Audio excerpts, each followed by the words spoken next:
I knew something was off the second Charles handed me that tea. It was Saturday afternoon, the first full day of our weekend at Lena's family estate in Calistoga. The sun was beginning to slip behind the trees, casting long shadows across the vineyard rows. We were all gathered on the west terrace: Lena, her mother Margaret, her stepfather Charles, and me. Wine for them, tea for me, Margaret had insisted. Something soothing for the nerves, she'd said with that paper-thin smile she always wore when I was around. My name's Mason. I'm 31, originally from Reno, Nevada, and I develop indie games, the weird, artsy kind critics love, but most people ignore. Lena and I have been engaged for 6 months. Her family? Let's just say they've never quite warmed up to me. Charles approached with a tray of porcelain cups. Here we are, chamomile and licorice root, he said, handing them out. I reached for mine, third cup on the tray, but paused as I caught movement from the corner of my eye. Margaret. She stood behind Charles, her hand dipping quickly into her pocket. Just a flick of the wrist, barely there, and a soft sprinkle over one of the cups. She didn't know I was watching. I felt my stomach knot. Mason, Charles said, offering me the cup Margaret had just dusted. I forced a smile, swapped the cup with the one I had originally intended to grab. Thanks, I said, taking a seat beside Lena as Margaret turned away, her eyes already elsewhere. Half an hour passed. We chatted about vineyard renovations and Lena's new sommelier certification. Then Charles started sweating. Badly. He loosened his collar, excused himself to the house. By the time Margaret stood to check on him, he was doubled over in the gravel path, clutching his stomach. Call someone, Margaret barked, kneeling beside him. Lena ran to get her phone. I just sat there, tea untouched, pulse drumming in my ears. Margaret never once looked my way. As the chaos unfolded, I stared at the cup in my hand. It still steamed, still smelled faintly of licorice. And all I could think about was that little flick of powder. Quick, practiced, deliberate. That was meant for me. And Margaret knew it. By the time Charles was loaded into the ambulance, Lena was pale and frantic. Margaret stayed composed, of course, that tight-lipped, frosty calm she'd perfected over decades. I kept my distance, saying little, watching everything. That night, I couldn't sleep. I sat on the patio outside our guest suite, staring at the vineyard lights stretching into the dark, sipping bourbon I found in their bar. I needed the burn, something real to hold on to. My head kept spinning back through time. The first time I met Margaret, she looked me up and down like I'd tracked mud onto her Persian rug. Lena and I had been dating about 8 months. She brought me to a garden party here at the estate. Margaret wore pale linen and pearls. I wore a button-up and jeans, didn't know better then. She introduced me to her friends as Lena's creative companion, and that term stuck like a splinter. Charles just gave me a limp handshake and asked if I was still doing that little game thing. That little game thing ended up being my full-time job, but they never saw it that way. They were the kind of family that made you feel the temperature change when you entered the room, not through words, but glances, pauses, carefully placed compliments that included everyone but you. At dinners, I'd get questions like, "What's your 5-year plan?" Or "Have you considered law school? I know someone at Stanford." Meanwhile, Lena's cousin Ethan could crash his third startup and still be called ambitious. A couple years back, I overheard Margaret in the kitchen, late at night, talking on the phone. She thought I was asleep upstairs. Lena could have married that lawyer from Milan, she said. International law, speaks French, runs marathons. And instead she picks a boy who plays with cartoons. She didn't know I stood just around the corner, frozen, holding 2 mugs of tea. I never brought it up to Lena. What was the point? It wasn't just the words. It was the tone, the endless parade of micro-cuts. Like when they'd forget to include me in group texts.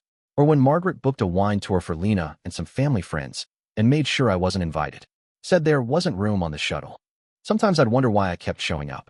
Then I'd look at Lena, her hand in mine, her voice grounding me, and I'd remind myself I wasn't here for them. I was here for her. Still, last night changed something. Margaret didn't just dislike me. She wanted me gone. And now I had to decide what the hell I was going to do about it.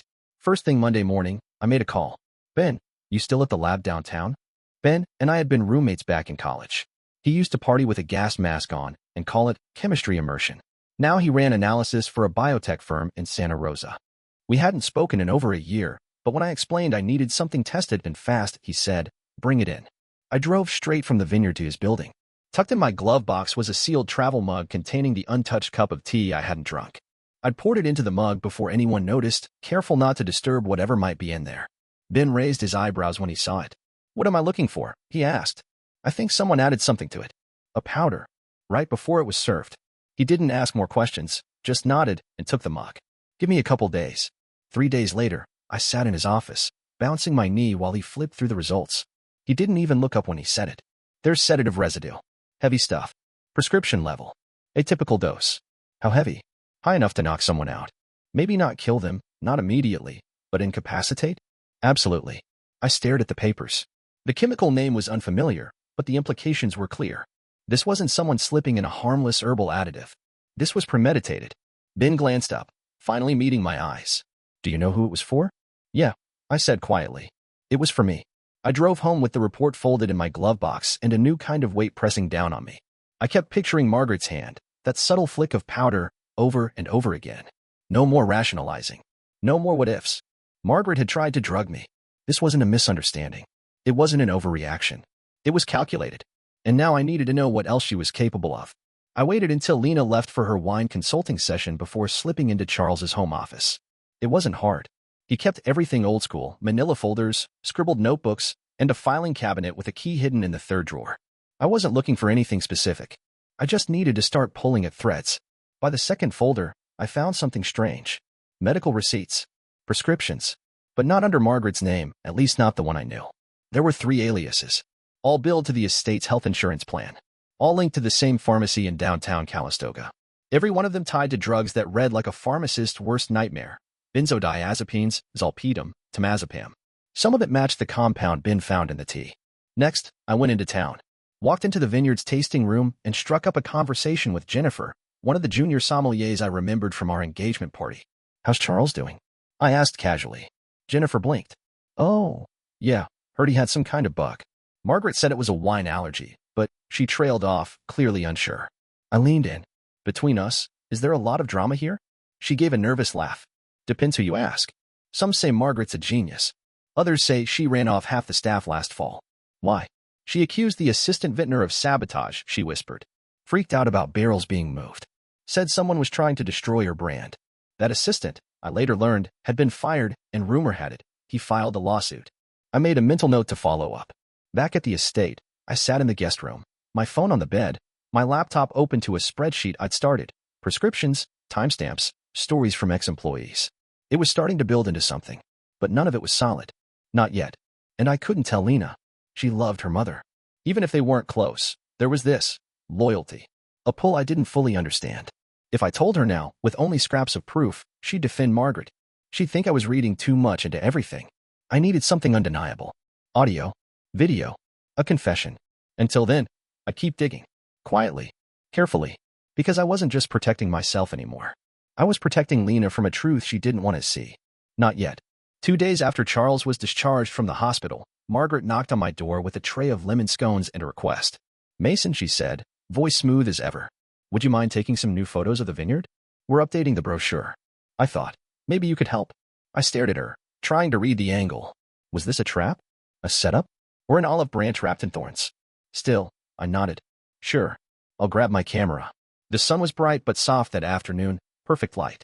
I walked the property with her, snapping wide shots of the vines, close-ups of grape clusters, and a few of the old stone cellar. She talked the whole time. About branding. About legacy.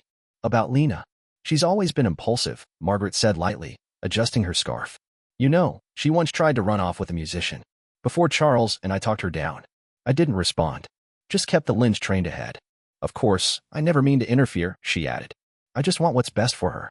At one point, I asked if we could sit near the gazebo to get a few shots of her with the vineyard behind her.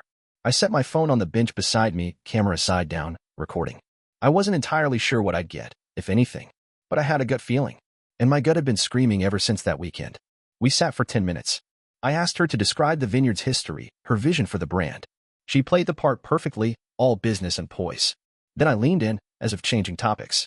About that tea, I said casually. Strange coincidence, right? She tilted her head. What do you mean? You offer tea. Charles gets sick. Pretty rough timing. Her smile thinned, just slightly. Oh, Mason, she said. I just thought you needed calming. You always seem tense. Still, odd how it played out. She laughed then soft, almost amused. Well, I didn't mean for Charles to drink it, she said, looking out at the vineyard. But maybe it's good he did. You needed a little wake-up call. A reminder to know your place. The air shifted. She looked back at me. Don't look so shocked. I didn't put anything dangerous in it. Just something to slow you down. I tapped the phone in my pocket to stop the recording. Got it. Later, alone in the guest room, I played the clip back twice. Her voice was crystal clear. I finally had it, proof. Not a rumor. Not a theory. A confession. The package came on a Thursday. No return address. Just my name, handwritten, no postage. Someone had dropped it off in person. Inside was a USB drive and a short note. You should see this before she destroys it. Hey friend. I plugged it into my laptop, half expecting a virus. But the folder was clean. Just one video file, timestamped from the previous weekend, the day before Charles got sick. I clicked play. The grainy black and white security footage showed the study, one of the estate's private interior rooms I rarely saw. The angle caught Margaret and Charles mid-argument, both standing, both visibly tense. You're going too far this time, Charles snapped. She doesn't see it. She never has, Margaret shot back, her voice sharp but eerily controlled. He's worming his way into everything. Her business. Her life. He's a leech. She's a grown woman, Margaret. Margaret stepped closer. She's still my daughter. No, she's not, Charles said flatly. She's your control project? That shut her up for a moment. Charles sighed. You did this with Damien too. My ears perked up. Who the hell was Damien? Margaret crossed her arms. That boy had no ambition. No, he just didn't want to be part of your puppet show. So you pushed and prodded and whispered in Lena's ear until he left. That's not what happened. I was there, Margaret. You made her think you cheated. She turned away, but not before the camera caught her expression, cold and satisfied. You think you're protecting her, Charles said, but you're just making sure she never trusts anyone but you. The video ended there. I sat in silence, the weight of it settling hard on my chest. This wasn't just about me. This had been going on for years. First Damien, now me, maybe others before us. Margaret had a pattern. She targeted the people Lena loved, the ones she couldn't control, and she dismantled them, one doubt at a time. I started digging. With the help of Ben and some deep dives through old archives and forums, I found traces of Damien, a former fiancé Lena had dated years before me. A quiet guy, writer, worked for a nonprofit in Portland. He disappeared from her life almost overnight. The official story was that he got cold feet. But in a comment thread buried in an old mutual friend's blog post, someone mentioned that Lena found out he'd been cheating. No details. No proof. Just whispers. Just like Margaret wanted. I stared at my wall, now covered in notes, screenshots, timelines. The web was wide and chilling. And the deeper I went, the more I saw how many of Lena's major life decisions weren't really hers at all. She'd been manipulated, nudged, controlled, her whole life.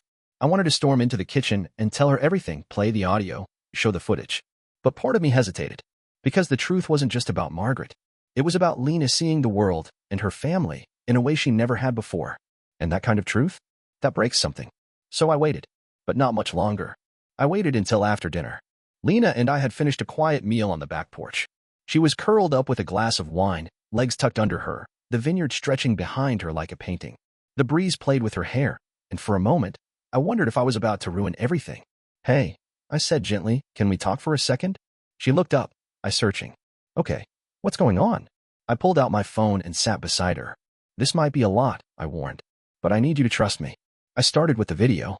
The one from the study, Margaret and Charles arguing. I watched her face as she listened, her brow furrowing deeper with every word. When Charles mentioned Damien, I saw the flicker in her eyes, recognition, confusion, hurt. When the clip ended, she just sat there, silent. Then I played Margaret's confession, the recording from the photo shoot. Her voice, smooth and unbothered, describing how she didn't mean for Charles to drink it, how she only wanted to teach me a lesson. Lena didn't cry. She didn't scream. She just stared straight ahead, like someone who had been hit by a car but couldn't quite feel the damage yet. She drugged your tea, she said flatly. I nodded, but I switched the cups. A long silence stretched between us. The wind rustled the vines, 1,000 small leaves whispering. I should have seen it, Lena said finally, her voice small. I always knew something was off, but I kept telling myself it was just her way of caring. Her way of being a mother. She manipulated you, I said softly. And not just now. For years. With Damien. Maybe even before that. Lena rubbed her hands together, like she was trying to shake something off her skin. Do you know what it's like, she said, to realize that every major decision you've made might have been shaped by someone else's agenda? I didn't answer. She turned to me. Why didn't you tell me sooner? Because I wasn't sure if you were ready to hear it, I said. And because I needed to be absolutely certain. Her eyes welled up, but she didn't let the tears fall. I feel like such an idiot. You're not, I said. She's good at this. Too good. She leaned against me, resting her head on my shoulder. What do we do? She asked. We confront them, I said. Together. She was quiet for a moment. Then she whispered, okay. And just like that, something shifted. Not in the air. Not in the vineyard. In her. For the first time, Lena wasn't trying to excuse Margaret's behavior or pretend things could go back to normal. She was choosing truth. Choosing herself. Choosing us. We planned it for Sunday afternoon. No surprise ambushes, no late-night accusations. Lena wanted it to happen in the light. Out in the open. On their terms, but on our terms too. She called her older brother, Aaron, and his wife, Rachel. They hadn't been around much lately. Margaret said they were private and difficult. Turned out, they were just tired of the same manipulation Lena was only now waking up to.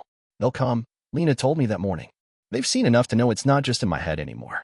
So we gathered in the tasting room of the estate, the same room where they used to host donor events and charity tastings.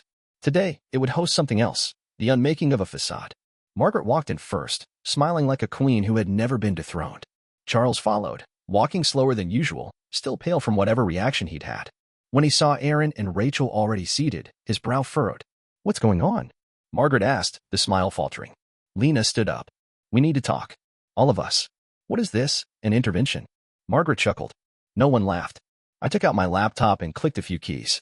The video began to play grainy black and white footage of Margaret and Charles arguing in the study. Margaret's eyes snapped to the screen. Where did you get that? Lena's voice was quiet but steady. Just watch. When the video ended, I didn't even look at Margaret. I just cued the next file, the audio recording from the gazebo.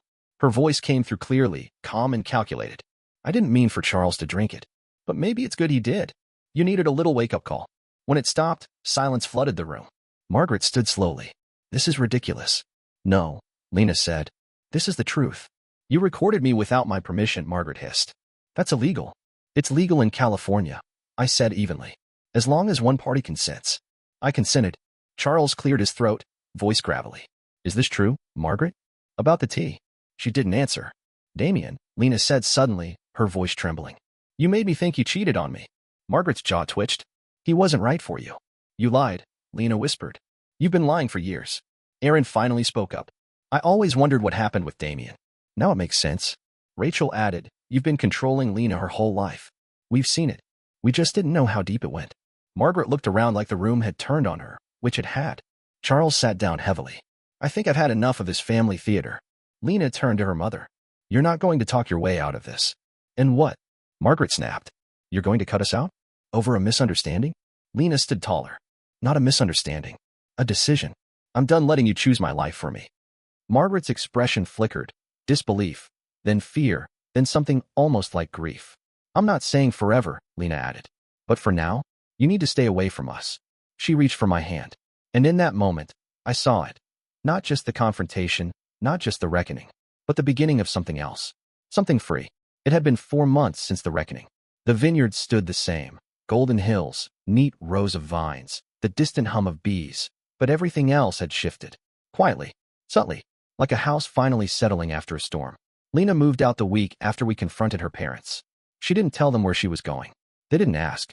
I helped her pack her things into 3 suitcases and a pair of crates marked samples. She said it felt strange, not leaving in anger, just with a sense of finality. We rented a small house in Healdsburg. Nothing fancy, just space to breathe. She started her own consultancy, working with boutique wineries on sustainability and organic conversions. The same people who once only saw her as Margaret's daughter now saw her for her own ideas. She smiled more, slept better, drank less wine at dinner, not because she had to, but because she didn't need it to numb anything anymore. One morning, she came out of the bathroom holding a test. She didn't say a word, just held it up, eyes wide, trembling. I read it twice just to be sure. We stood there in the hallway for a full minute, stunned, quiet, slightly terrified. Then we started laughing. Not the polite kind, but deep, ridiculous laughter that left us leaning against each other like kids. A baby. The kind of thing we used to talk about in that someday, maybe way. Now it was real, coming whether we were ready or not. We didn't tell her parents. They tried reaching out. Awkward emails from Charles, a stiff letter from Margaret that read like it had been vetted by a PR team. Lena read them once, then tucked them into a drawer without a word. No rage. No guilt. Just boundaries. We're not punishing them, she said one night. We're just not inviting them in anymore. I got it. We spent our weekends walking farmers markets, taking road trips down Highway 1, working side by side. Me on my laptop tweaking game physics, her on her tablet refining vineyard soil reports. It wasn't flashy. It wasn't anything her parents would brag about. But it was ours. built on something real. Love, respect, choice. And when we lay in bed at night, our hands resting on the curve of Lena's belly, there was no need for revenge or closure. We had already won. 3 months after we found out about the baby, I flew to New York for the Indie Arcade Awards. It wasn't supposed to be a big deal. My latest game, a quiet, story-driven puzzle about grief and memory, had gotten some buzz, sure. But I never expected to win. Lena stayed home. Too pregnant to travel, she said, rubbing her belly like it was a crystal ball. But if you lose, you better lie and tell me you didn't. When they called my name, I just sat there for a second, stunned. Then I walked on stage to polite applause, the kind that comes with surprise winners. I kept my speech short, thanked the dev team, Lena, and the messy parts of life that inspired every line of code. That night, alone in my hotel room, I ordered overpriced pasta and FaceTimed Lena.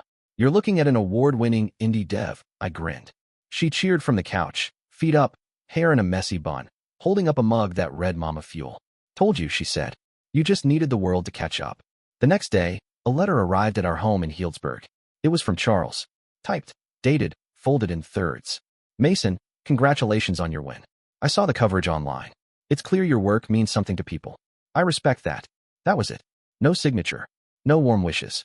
Just 12 lines of tight, formal acknowledgement. But Lena read it 3 times. "He never talks like this," she said. "It's like the first time he's treated you like a real person." I shrugged. "Feels a little late." "Yeah," she said. "But still." We didn't reply. We didn't frame the letter or burn it in some dramatic moment. We just filed it away in the cabinet with the rest of the strange keepsakes from this strange, hard-won chapter of our lives. Because here's the truth. We didn't need their praise, or their money, or their twisted approval. What we had now, the baby kicking inside Lena, the small house filled with laughter and half-built furniture, the Indie Award collecting dust next to our wedding photo, was more than enough. They tried to control us, dismiss us, break us. But in the end, we didn't win by tearing them down. We won by walking away.